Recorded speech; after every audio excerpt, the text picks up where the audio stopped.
Hi అండి, అందరికీ నమస్కారం. ఇప్పుడు నేను పెట్టిన బ్యాక్‌గ్రౌండ్ మ్యూజిక్ ఏదైతే ఉందో దాని 'అర్గళా స్తోత్రం' బై బాంబే సిస్టర్స్ అని ఉంటుంది, జయశ్రీ గారు.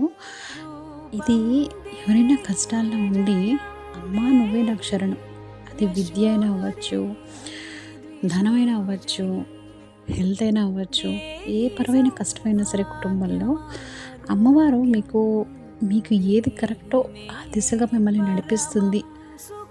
ఖచ్చితంగా ఇది నేను చెప్పగలను. ఇది నా అనుభవపూర్వకంగా చెప్తున్న మాటలు. దయచేసి ఎవరైనా కష్టాల్లో ఉంటే ఖచ్చితంగా ప్రతిరోజు దీన్ని చదవండి. ఒక 2, 3 సార్లు మీరు వింటే వచ్చేస్తుంది. పక్కన పెట్టుకొని చదువుతూ ఉండండి. అమ్మవారికి హారతి ఇవ్వండి రోజును. దానివల్ల మీ లైఫ్ చాలా చాలా చాలా మారుతుంది. ఇలా ఒక 21 సార్లు గానీ, 21 రోజులు గానీ, 40 రోజులు గానీ చేయండి. నమస్కారం.